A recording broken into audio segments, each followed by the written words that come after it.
Good morning, guys. It's the first 5 after exercise, and I'm John H. I'm just testing the camera. We've got a new webcam, and I want to make sure that it's on. Yep, it's the right one. So we got better quality video here, hopefully. Anyway, what do we do with sugar? What do we do about sugar in the 5-step fueling scorecard? Why is it number 1 on our list of things to track and be mindful of? Here's why. Sugar is probably, I want to qualify it, probably.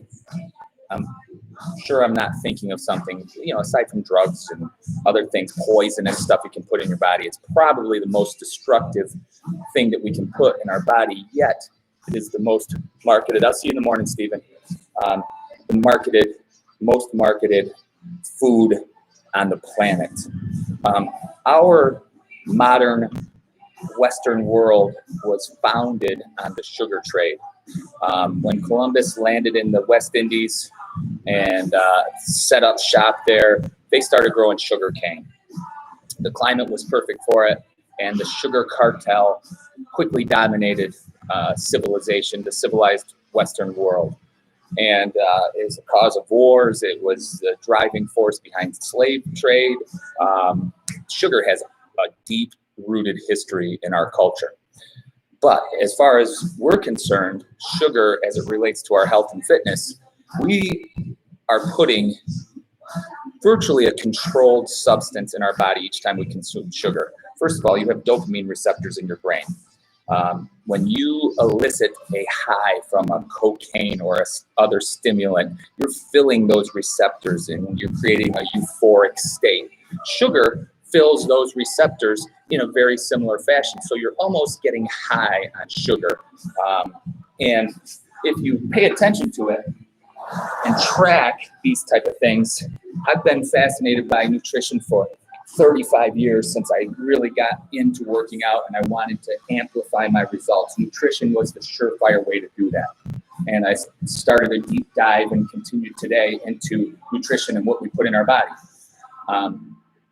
Sugar fills those dopamine receptors and it acts in an addictive fashion, meaning when that high wears off, your body craves it. The more sugar you eat, the stronger those cravings become. So if you have a sugar craving, a carbohydrate craving, a fruit craving, sometimes a milk craving for the galactose, the simple sugar in milk, it's driven by, in part, that desire to get that high from that sugar. So you've got that psychological and physiological response going against you.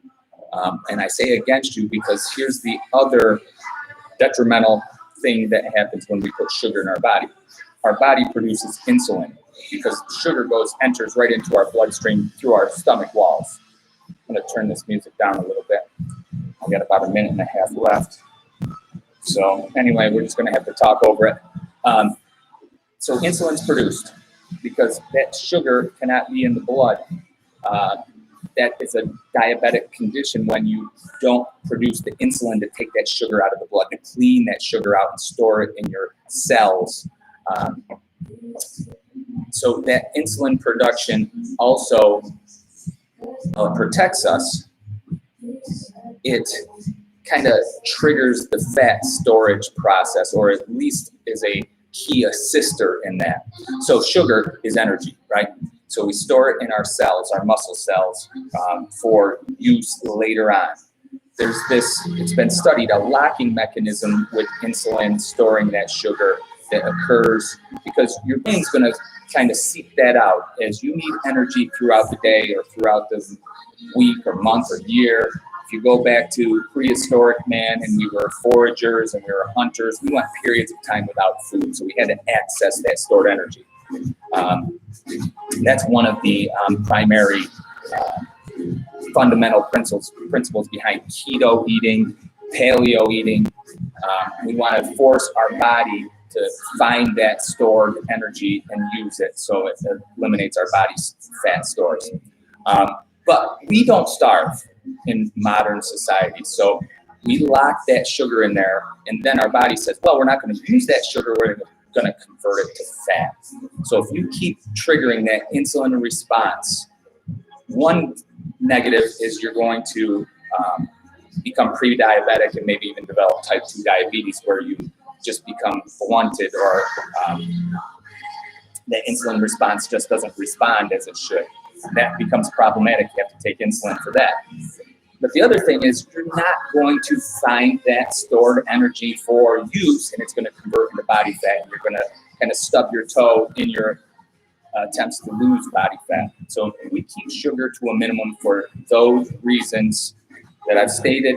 It's 5:37 into the first 5 after exercise. I definitely can't go to 6, so I'm going to end it there. We'll talk more about this in subsequent episodes. Subscribe to our channel, 5 Step Fitness, and we'll see you on the next episode. Have a great day.